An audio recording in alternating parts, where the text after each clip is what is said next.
For generations, Australian agriculture has been central to Australia's prosperity. It's our vision that it remains this way into the future. We know that the smartest and most innovative farmers are the ones that are actively engaged in business planning, using professional services to complement their operations at the right time. We are here to share the stories of some of the farmers that have used these services, and we will uncover the different ways farmers are building better businesses.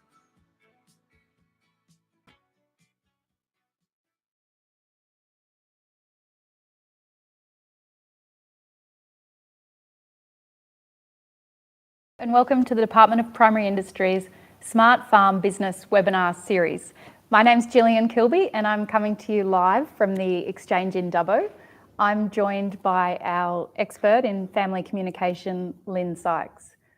We'd like to acknowledge the traditional owners of the land on which we meet today, the Wiradjuri people, and we'd like to pay our respects to elders past, present and emerging.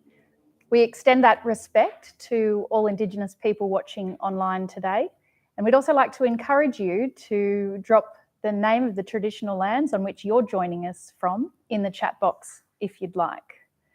As I mentioned, we're here with Lyn Sykes in Dubbo as part of a webinar series, and this is the second in a 6-part series. And our focus today is family communication. So Lyn has been working in this field for over 30 years. She's worked across Australia with hundreds of farming families, if not thousands, in that time. And she's a mother of 5 boys specifically. And I came across Lyn's work 15 years ago when my accountant actually gave me a book that Lyn had been the author of, and it was a guide to succession planning. This is a guide to communication for farm families, which will be the focus of our chat today. And the link to this resource will actually be in the chat. When I got this book from my accountant, Lyn, I took it home, I read it cover to cover. I had all sorts of feelings about succession planning. I was anxious, I was nervous, I was excited, I was enthusiastic, and I'm so excited that this resource has been there and available for other people to utilise. I'm wondering if you could share with us how you ended up in the role of family communication facilitator. By accident, actually. Like the reason a lot of people end up on the farm. I was working as a relationship counsellor here in Dubbo, and I had quite a lot of farming couples as clients, excuse me, which was unusual at that time. And a young agricultural consultant came to a communications course I was running, and he asked me would I speak to his growers. And so that began the sort of educational component of communication. It wasn't all that much later when he called me, actually on a weekend, to say he was desperate. There'd been a bit of a punch up in the sheep yards, and they needed someone to run a meeting for them because every time they sat down to communicate, it ended up in a blue. Wow. So he said to me, and we're looking for someone who's more aggressive and more bossy than all of us, and we wondered if you'd like the job, Lyn. Amazing. So you did it? You turned up? I did, as we often do when we're young, not aware of the possible pitfalls that you might be stepping into, and thinking, oh yeah, this will be fine. I guess I didn't realise it was going to become the bulk of my work for the next 30 odd years, but it was a large family. And what was that like? Who did you sit down with? Who sat around the table with you? There were the children of the family, of which there were 6. Wow. And their partners and their mother. And no father in the room? No, the father had died, and some of the issues that the family were having had come about because of that. Because of that death, it had triggered the need for greater succession planning or communication, or all of the above? All of the above. I think the father ran the show, sorted out any conflict that there might have been between the brothers. So they had not developed those skills themselves. And so when he wasn't there anymore, there was a lot more conflict. You talk about the kids and the family not developing the right skills to be able to communicate. What does good communication look like and what goes into it? I think good communication is when people can talk about the really sensitive subjects with honesty. Yes. I think when I first started doing this work and talking about it, I used to use the comparison that talking to your kids about succession is a bit like talking to your kids about sex. Yeah. Until my children said I wasn't allowed to use that phrase anymore. We won't let them watch. It's pretty easy to talk about the broad brush sort of stuff, but when it comes to the intimate details, both sex and succession are very challenging to talk about. I'm sure there's a lot of people listening online thinking this is exactly our family. Succession is something that is really hard to talk about. Where does family communication sit within a succession planning process? I think it's pivotal, and I think if you don't have good communication, it's going to be very challenging. I think it's important that all the conversations about succession are crucial. Yes. And there's some nice literature out there that says that a crucial conversation is composed of three things. The stakes are high. Yes. There's emotion involved, and opinions differ. Sounds like situations I've been in with my family when I moved home when I was 29, only to find myself at the kitchen bench telling my parents that I was a third of the decision making now that I had moved in at home. So what are these? Someone who's probably close to the age of your parents, I can tell you probably how that would have landed on them. So these crucial conversations, they're highly emotive. Emotional. They're emotional. Opinions are different, and the stakes are high, which sums up a younger person from the younger generation coming home after, say, training at Marcus Oldham and telling mum and dad that they'd like to switch from merino farming to Australian whites, or I'm sure you've seen it all in your time. Yeah, I think there are a lot of conversations that I've had many, many times with many different people. And the one that always comes to mind around that is the dad saying to me, he's been away getting educated for 5 minutes. He's come home, he thinks he knows everything. And the son saying, the old man sent me away to get educated and hasn't listened to a damn thing I've said since I've been home. So it's just sort of how the paths don't cross. So they talk past each other. Yeah. The older generation, how are they feeling when this young person comes home? I think there's probably a real mix of emotions. One of the things I'd like to say is that how the person came to come home is pivotal, I think. Do you mean the history of the father or the person coming home? I think that, the family history is one of the major, and I think often the biggest influencing factor in succession. Equally probably with communication, the self-esteem of the people involved, and the generation that there are the four things that will influence succession. But I think a lot of people return to work in a family business, and I've been told often by older people, well, we didn't invite them. They just lobbed. And so I think if you just lob, your expectations need to match that. And I think a lot of people coming into family business have a lot of expectations that not even they are aware of, and particularly expectations that they've not communicated with the other people in the business. It's interesting. I'm interested to unpack what you said about the four reasons people are hesitant to come to the table to communicate. You mentioned one was the history of the parents who are at the table. So family history, yeah. What does that mean? That there was... Well, frequently I will be in a meeting and the very first thing I do is get a pictorial family history on the board.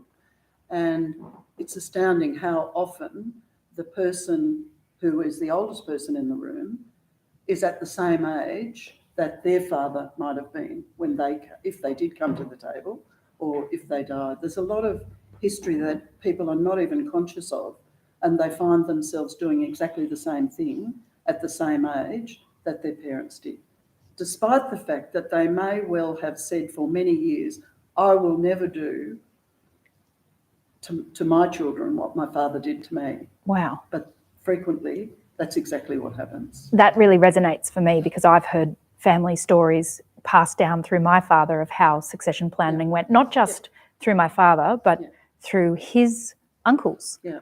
And so when you do the family tree, you're not just putting mum and dad who are in the room, you're putting the grandparents and the siblings.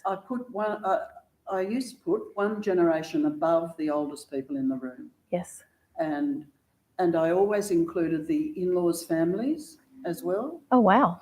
Because there are influencing factors outside the family that are resident on the property that are actually having an influence, whether it's conscious or subconscious. Interesting. So that means that when we look at what reasons people have that hinder communication, one is history, and you mentioned there were 3 more. I think what I was mentioning were the things that will influence the process. Right. So communication is one, as I've said, and I think never underestimate the crucial part that role models play in that communication, both in intimate relationships, in family relationships, and in business relationships. The other 2 things are the generation that both generations are part of. There's some really useful information in this about what different generations have expectations of. And the last thing is the self-esteem of the individual involved, particularly the older generation. If their whole self-esteem is tied up with being Jim Brown, the farmer from Dubbo, then they will really struggle with the change process because frequently they don't have any other components that make up their self-esteem. So the self-esteem is how they view themselves and a change to that. Yep, really how they see themselves in the privacy of their own head. It's not about how they present to the world. Yes. And in fact, often the more aggressive they are, the lower their self-esteem. Wow. And I think the other thing that you see in the community, and particularly in agriculture, is someone's self-esteem is totally dependent on what they do for a living. Like they have all their eggs in one basket. Absolutely. They can never see a life outside of... Well, they've never developed a life. Wow. Outside. And so why then is family communication so important to a successful farm business? I think because if I go back to the crucial conversation being about feelings and about opinions, again, if the family have never expressed opinions that are different to the matriarch or patriarch in a family, then communication has not been open. Wow. If to live in the Sykes family, you need to share the Sykes philosophy on opinions, we need to all vote this way and we never talk about anything else, then the communication's not going to be open. And people will protect themselves by holding their communication back. We've been out on the road for the last few weeks and we have been filming some case studies. And those case studies took us to meet with the Beck family in Murray's Flat and also to meet with Damien Soster out at Cassilis. And we might just hear from them on what good farm family communication looks like. And then, Lyn, we might have a chat about that.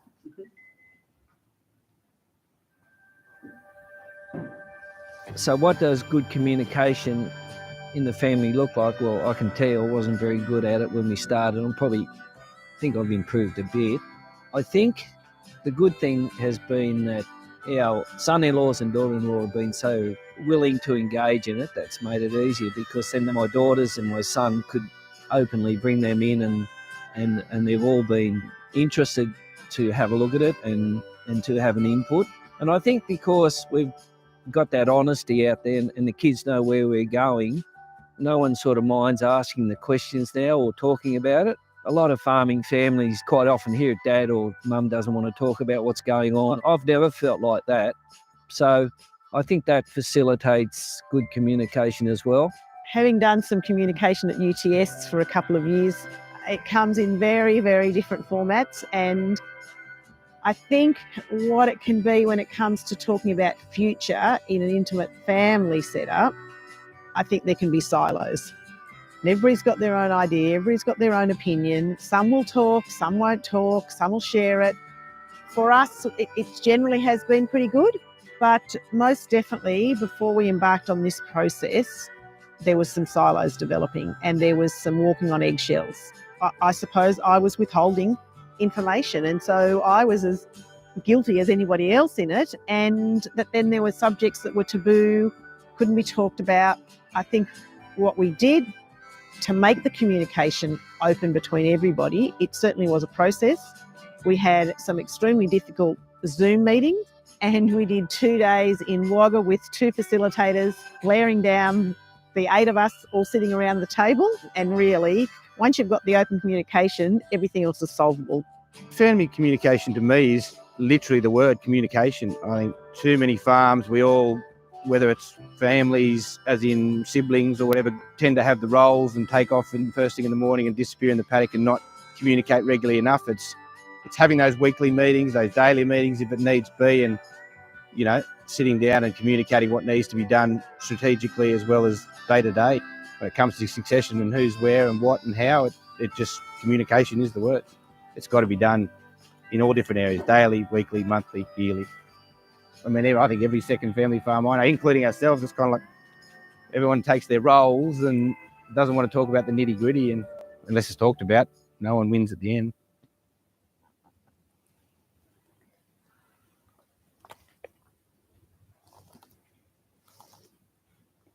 Lyn, there's a moment in that video where Fran Beck talks about being in silos with her family, and she's withholding information, not necessarily consciously, maybe subconsciously. And if people online want to have a look at this GRDC guide on page 21, it speaks to a communication hierarchy within a family. It can be quite simple, and it can be right through to very sophisticated.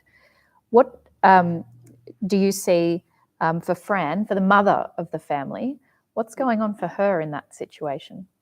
If I could just go back a little, that communication hierarchy came from business, and the suggestion was that the more sophisticated you move up the pyramid in your communication, the greater the increase in productivity. Yes. So the alternative is also true, that the less communication there is, the less productivity. And you mean productive like more cows in paddocks, more hay bales, or more profitable at the end of the day? All of the above, one would hope. Yes. Yeah.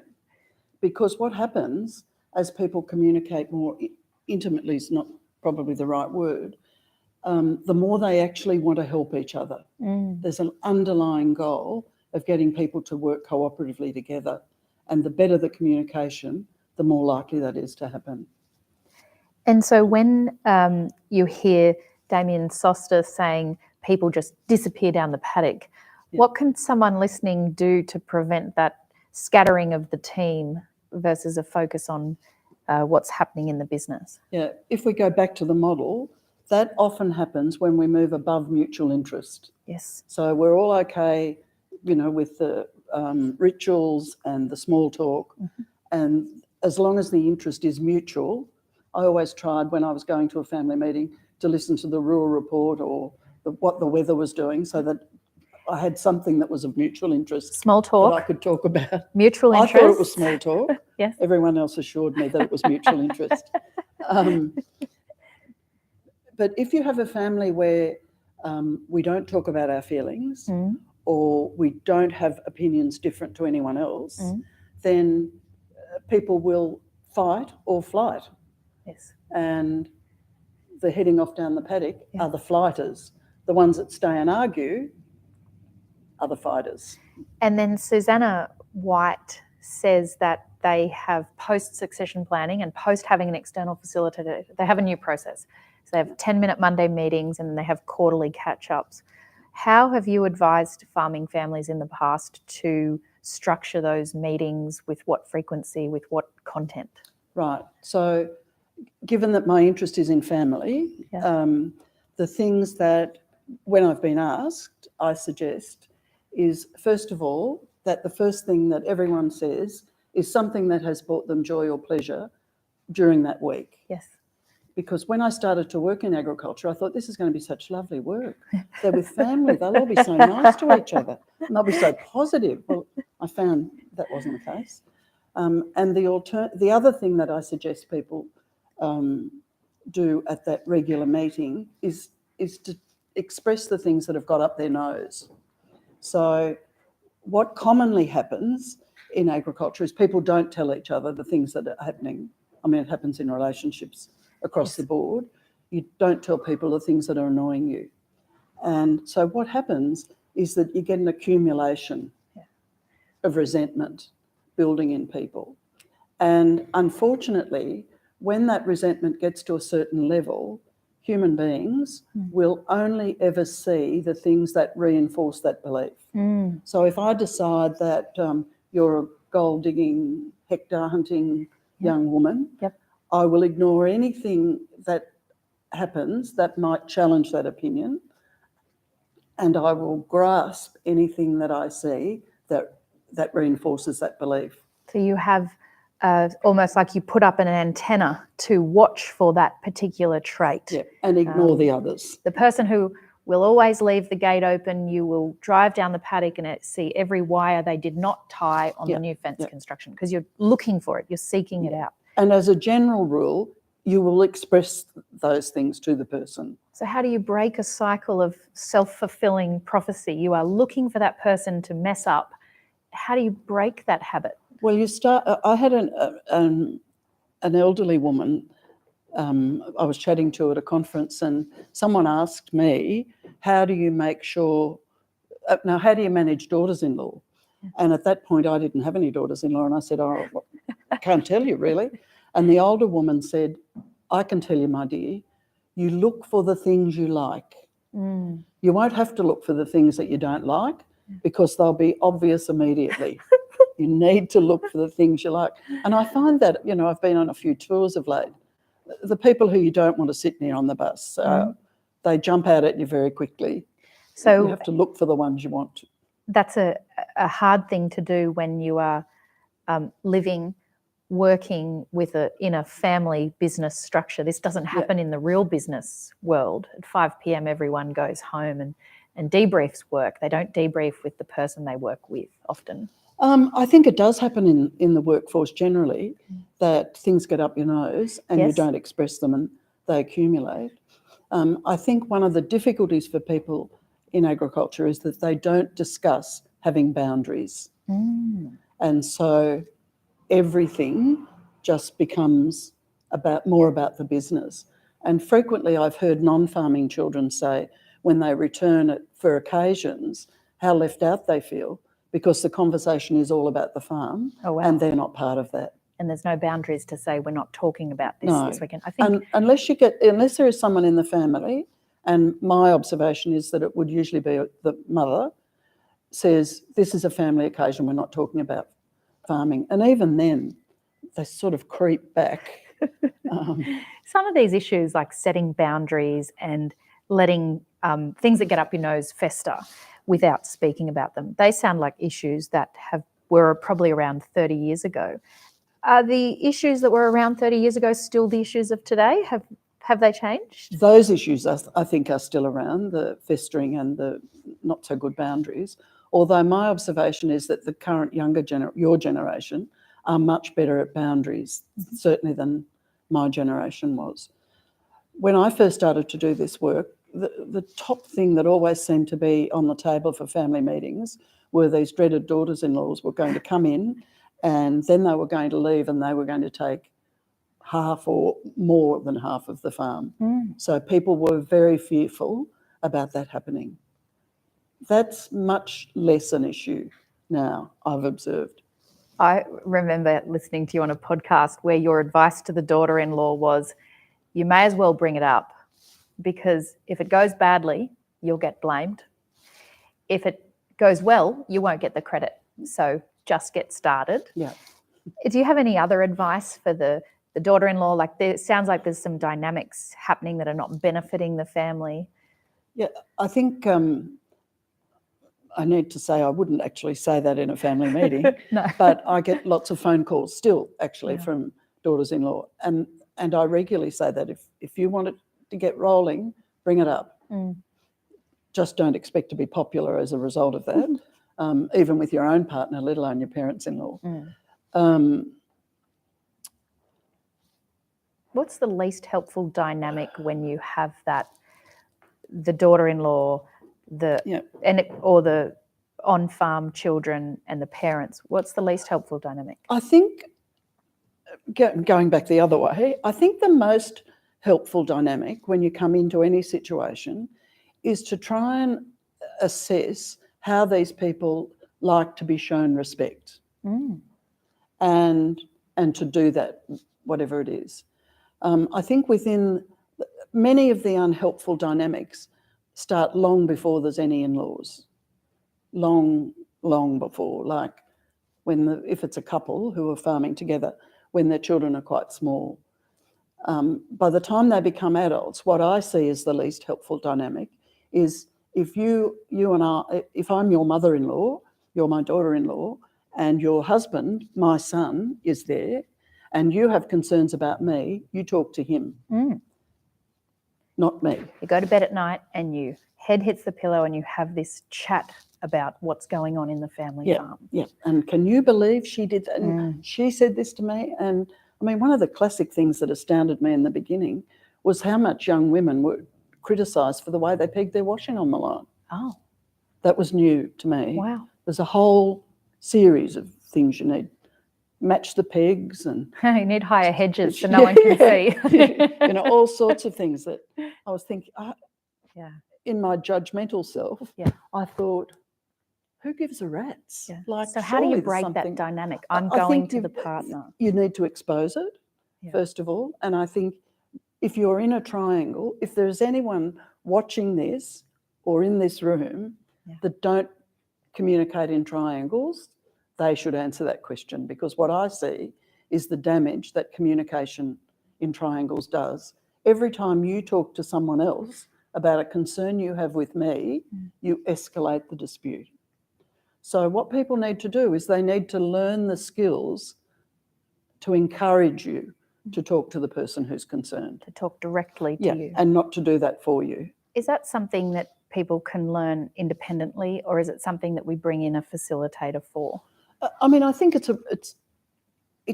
a simple thing, and it happens across the community that people don't talk to the person that they're cross with; they talk to someone else. I don't think that's what needs facilitation, but it will lead to the need for facilitation. I think people don't often have the language. You know, you come to complain to me about your husband, which is not likely, and I wouldn't be very receptive because he's my son. But what I need to say is, you know, I can see you're really concerned about this. How can I help you speak to him about it?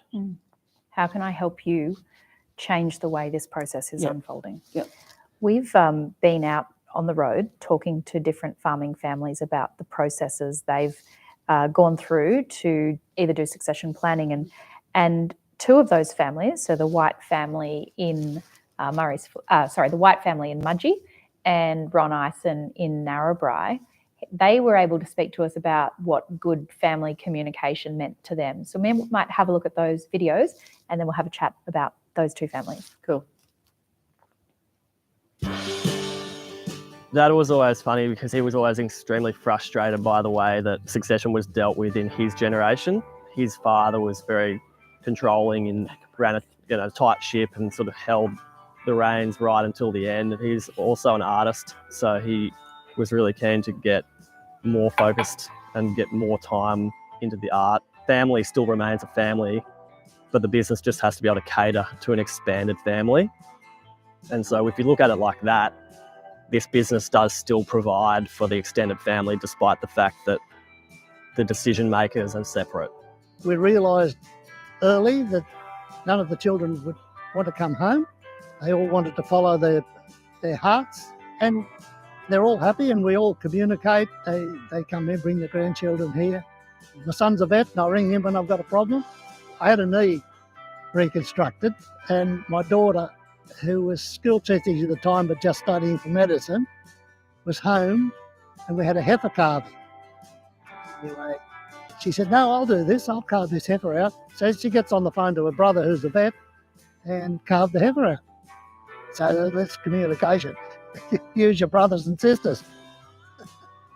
I think it's probably setting clear roles and responsibilities in the day-to-day of the business, so people kind of know what they're accountable for, almost setting your business structure in a way that operates to avoid communication breakdown. So, it's something as simple as having a 10-minute meeting every Monday morning, a quarterly check-in where everyone's at the table and you're talking about strategy, so that there are key moments throughout the year when things that might be a niggle have room to get spoken about and don't just build up and become a bigger issue than they should be.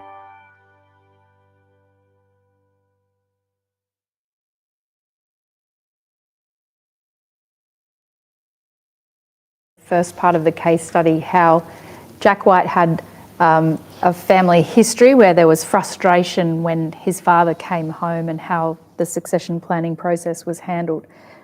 History is one thing that prevents open family communication, which we've discussed already. What advice do you have for the next generation that's coming home, the young people who are looking to come home on the farm? I think giving advice is not really my thing, given that, my role is to help families come to a point where they agree, not to tell them how to do that. But what I would encourage people to do is to be realistic. I think many people move into a family business and they're not realistic. So I think observe the communication.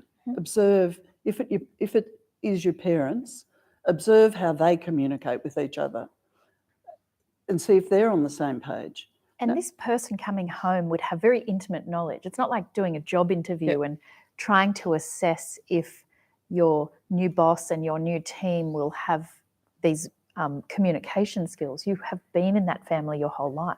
Yeah, sometimes you don't have a framework, though, to make an assessment, and that's why that communication hierarchy is so helpful. Yes. So look at the family. Do we communicate about opinions? Do we talk about our feelings? I think you can tick off the others, they probably do. So first of all, look realistically at the communication. Look realistically at the numbers.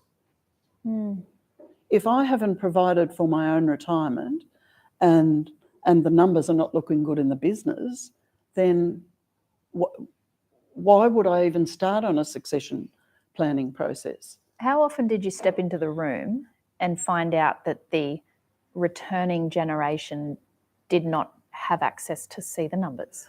Less so probably in the last 10 years. Right. And depending on the older people in the family, often people are very secretive about that. I think one of the reasons that I first ended up doing this work is that young people were really happy because I always asked the older people what was in their will. And no one was ever courageous enough to ask that. And the older people were really happy because I asked the younger people what would happen if they got divorced. Oh, wow. So they were two pretty pivotal questions.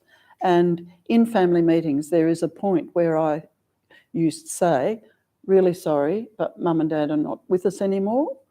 They were killed yesterday in a motor vehicle accident. What are we going to be dealing with today?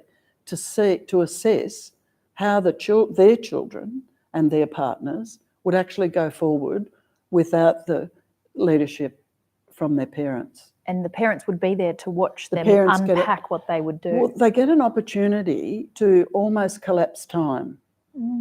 And one of the things I was keen for the family to know was if succession was by a will, as it used to be and is less so, was that going to end up in the family court? Wow. Well, wasn't that interesting when we saw Ron Ison's kids?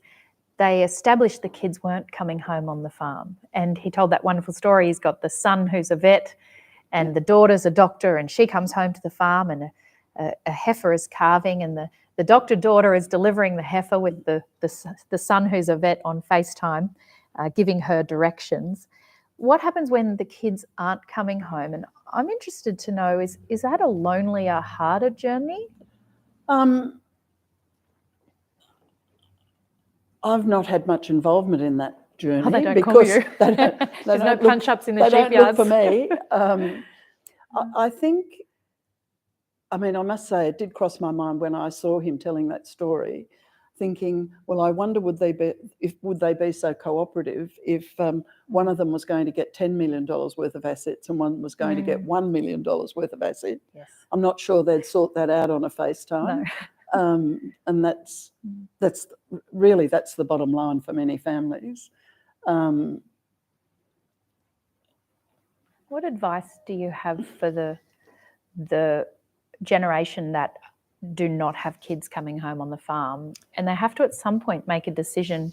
We spoke earlier about how self-esteem is a big part. They see themselves as a farmer, but one day they will be too old to farm. Yeah, I think in some ways the options are hard but easier. Yeah. You know, if no one wants to return, then you don't have to address the issue of equality or fairness. You don't have to address the issue of, has someone developed some equity in this business, even though we didn't talk about that? Has someone done that puts them in a different position to their siblings? A lot of the really hard family questions can be avoided. So, as I said, I haven't had a lot of experience, but I have worked with some families who bring their children in 10 years before they want to go, having decided that they do, and saying, well, we've set ourselves up, or we haven't, and you lot need to decide what happens next. Superannuation is a wonderful thing for succession planning. If the older generation have taken responsibility for setting up their security for where they're going to live and how they're going to be financed in advance, that makes a huge difference, obviously, unless they've done that by buying more land. So when you have a situation where a family has differing opinions and differing emotions, differing feelings, how do you work with that, or how should people viewing online approach that? I think that is actually really very difficult without someone outside involved, because we're actually experiencing the same situation, but the feelings that it might trigger for me might not only be different to you, but they might be the exact opposite. And I found when I was counselling, a lot of people who live in work in isolation are not good at expressing their feelings. They don't have the language. And so I found that I would often say, how do you feel about that? And they'd sort of look a bit blank. So my response was, is it closest to sad, angry or scared? Happy, sad, angry or scared? I didn't see many that happy was their problem, but I saw plenty that were scared, angry. It was a problem. This is a question that I've often wondered, is anger a masking feeling for something underneath? Often. And what would be underneath anger? Well, often it's fear or sadness. Frequently when I've been able to connect with, and I particularly notice it in older men, about how they're feeling about the whole process, they will, out of the blues, start crying, which absolutely sits the whole rest of the family absolutely on their butts. Because I can tell you, being 70, there's a few more downs than there are ups. And so I think people actually have to face in a really, the fact that they won't always be here in a very real way, and what they want for their family if and when that happens. And just to use an example, it's often the women that are keener about succession, often because their son or daughter is in their ear to talk to dad, but they are often angry with their partner about things not being done, and their partner is often fearful. So anger is an energising emotion, fear is a de-energising emotion. So not only are they not working in the same direction, they're working emotionally, they're moving in the absolute opposite direction. Who often picks up the phone and calls you and starts the process of having an external facilitator? I'd have to say people generally ring up to be told what they should do, more than that. And I'm not a great self-promoter, and I don't run family meetings anymore anyway, but people just need someone who they've decided is safe to speak to. And, you know, I've spoken at a conference and someone will ring me and say, I heard you speak. And I'll say, oh, okay, where was that? And they'll tell me somewhere where I was 15 years ago. Amazing. So if you get it, if on the occasions that you get it right, people remember, and they already have made a decision that you're going to be safe to talk about. Are there resources or tools out there that people can tap into to start this process? There are a couple of things that I'd want to say. When I first came to do this work, it was primarily done by accountants and solicitors who, and I'm making a generalisation, don't talk a lot about their feelings and don't express a lot of opinions that are contrary to their clients because they want to maintain clients. And I think the thing that was really helpful for me is that, I didn't have ongoing relationships with my clients, so I wasn't worrying about fees. I can't even remember what the question was. Well, now I've been sidetracked. You're an external third party that comes in and you're sitting next to, I mean, accountants and lawyers ultimately have a role with the family and their fees are often part of this journey, but you're an external provider of support. Well, my aim is to help the family get to a point that they all agree. Yes. They agree about the point. How they get there is not I don't have the expertise. Their accountants and solicitors' job is to say, this is how you're going to get there. It's so much easier for them if the family actually agree on where they want to be. But I did quite a lot of work in South Australia at one point in the same venue, and I couldn't tell you the number of times that as we would be walking downstairs at the end of the meeting, I would hear either the child of the family or their partner say, well, the first thing we're doing is we're getting a new accountant. So often the longevity of their business was under threat, because who are your clients in a multi-generational business when they're trying to decide a path forward? It's very complex when you step into this environment. How you have a background in counselling, how has that helped you? I think it's helped because you've taught how to read a bit anyway about what's going on, and because I'm not in the family, having the confidence to express what you're seeing has helped enormously. However, the succession meeting is not therapeutic. It often ends up being therapeutic, but it's not about therapy. It's not therapy. It's hard it's facilitation conversations about facts primarily, and getting what is not really a fact into focus so that it can be factual.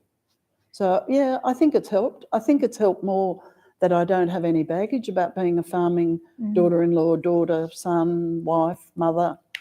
You don't come in with any baggage that impacts your ability to facilitate that meeting. No, and I also think I wasn't really aware of the social unacceptability of the things I didn't realise that it was a big deal to ask someone what was in their will.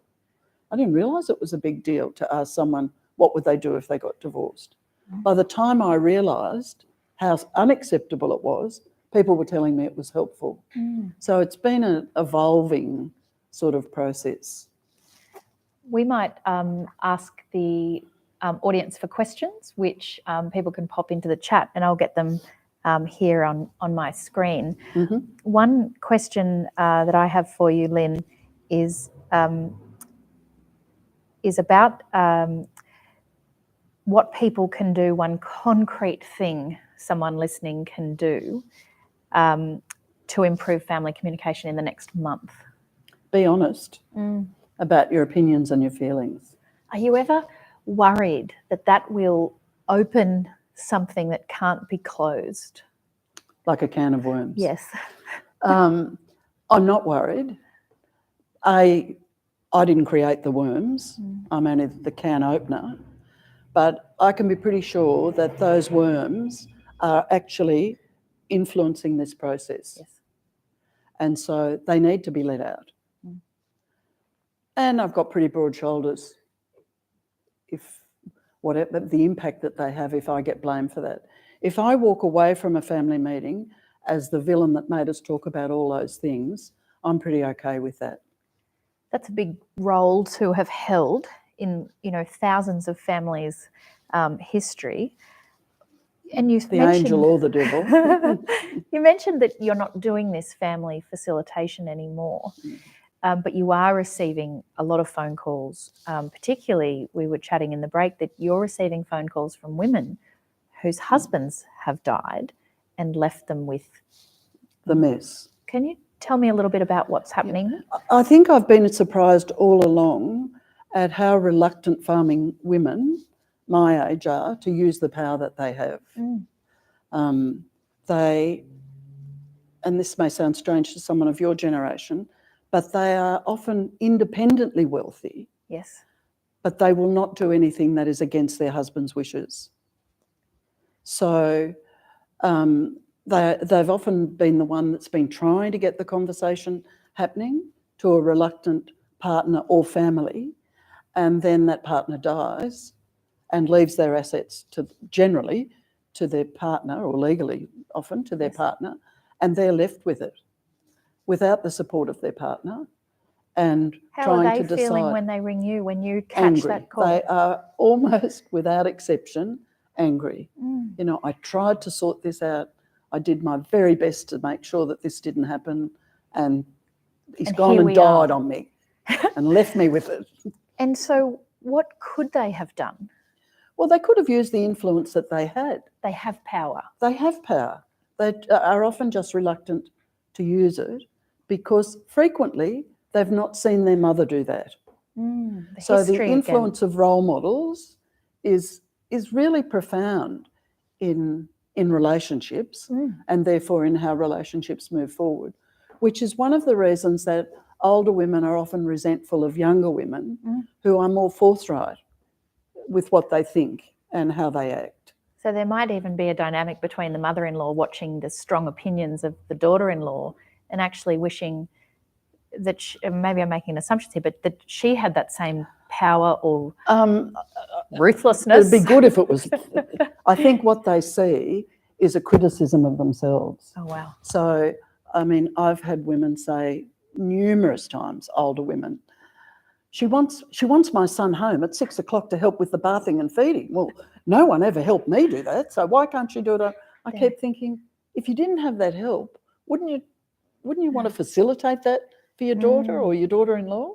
But often that's not the case. Their frustration is actually about their own experience, not about what they're seeing. Well, I think that's the thing, that if your self-esteem is based on what you do, not who you are, then when someone does something different, it's often perceived as a criticism.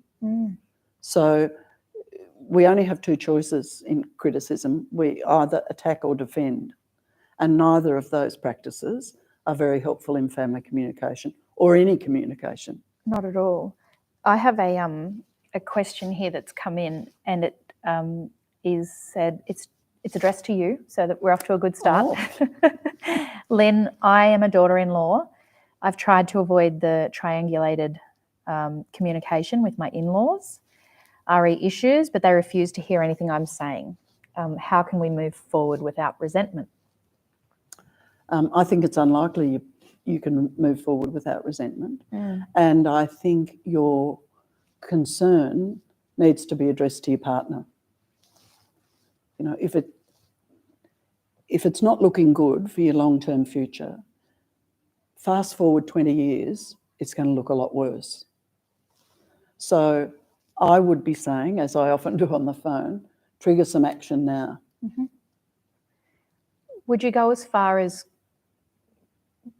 calling a meeting, scheduling the date, booking the facilitator and inviting everyone? Do you approach it with, I'm thinking about this? I guess it depends if you're prepared to pay the facilitator if no one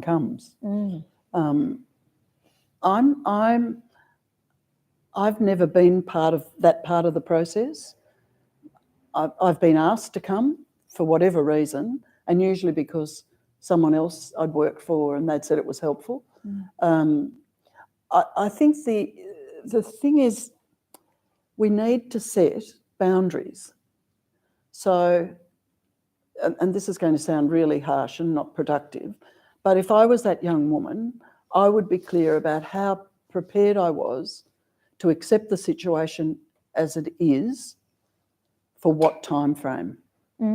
How long am I willing to put up with this? Yep. And if at Christmas 2023, I am having the same conversation when I put my pillow on the head with my partner, what am I going to do It's about time. it? It's time. They're great boundaries. And they're conversations with your partner, not with your in-laws. I've got a question here from Rhiannon. How do we highlight the importance of talking about it early, especially when perhaps one party isn't interested in starting the conversation, but those small fights are already happening? Yeah. You just start dealing with them as they happen. I can remember actually in that, no, it wasn't the first family meeting, but one of the very early family meetings I did, two of the brothers were having a go at each other, and this was when I was learning, and I said, like there'd been an issue over a levy bank or something, I think it was, and I assumed that it had happened the day before. And I said, so can you just clarify for me, when did this happen? And this would have been in the late 80s. And they said, oh, I think it was in the early 60s. Like it was as though it had happened yesterday. I hear those conversations all the time. There's emotions are so real, like the succession planning incident happened yesterday. And by the time it happens, I've already accumulated this much resentment. So the way I communicate at this point is going to be very different to the way I would have communicated about this at this point. And of course, what that does is inflame the situation. So in terms of getting some help in terms of facilitation, it needs to be someone who can sit comfortably with people crying, shouting, being fearful, being stuck, being in conflict.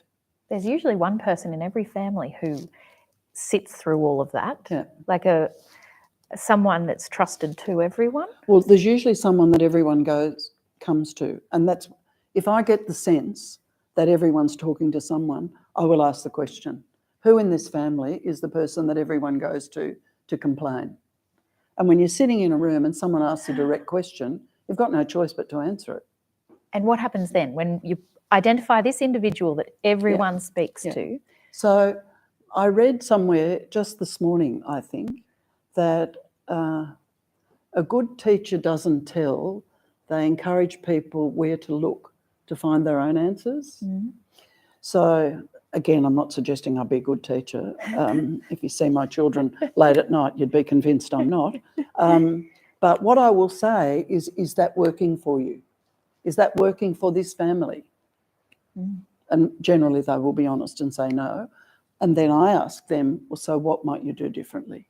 That person at the centre, they play a critical role in the triangulation. They are the rescuer. That's their self-esteem is, I'm the person everyone comes to. So therefore I hold this passive aggressive power. That they are probably a little bit addicted to. Absolutely. So the rescuer, the person everyone goes to, is actually part of the problem. They're often the pivotal part of the problem. Yeah, and those they probably people don't know it. No, well, they think they're doing that, and what they say is, "Where would they be without me? Oh, I'm the glue. I'm the glue, or I'm the meat in the sandwich." I'm glad I didn't tell you before this started that I'm sometimes the glue. Good. Well, I suggest you put the the lid on the pivotal pot problem. and put it away. That's right. See They're how they part of the go. problem. Yeah. Boy, I'm learning a lot here, Lyn. I'm glad you're here. We've got a couple of minutes left. I've got another question. I have 3 children. My eldest is keen to come home. His expectation is that he will own the farm one day. My other 2 siblings are off farm. However, they might be keen to come back. When and where should the conversation start? I think the conversation has obviously already started. Mm. And I've actually run a family meeting where the children were like 12, 8 and 4. And I don't know till I get there generally. I opened the door and thought, oh, I hope I'm in the wrong room. But I wasn't. But when those children were treated like adults, it was amazing how much they acted like adults. If that were me and they were my children, I would be putting that question back to the child who thinks that this place is going to be his. How does he envisage his siblings will go with that? Mm. Or, we like to treat people equally or fairly, whatever that is. How do you think we would do that? Mm. That must be hard for them to start to comprehend that one day it won't all be theirs. Yeah. And it's probably happening in that room live Yeah. in front of you. Yeah. And the other thing I learned is that it doesn't matter how much land you've got, you can never sell any. Yes. Because we need it all, which yes. doesn't add up for me, I That's must right. say. I need all of this. Yeah. I want to jump back to the last conversation where we were talking about the go-to person, because Fiona's just messaged. She said, great conversation and advice. Excellent. Does that person who is the go-to person, how does that person who's the go-to person not become the mediator? Yeah. How do they remove themselves? I've actually had this situation in my very own family. Yes.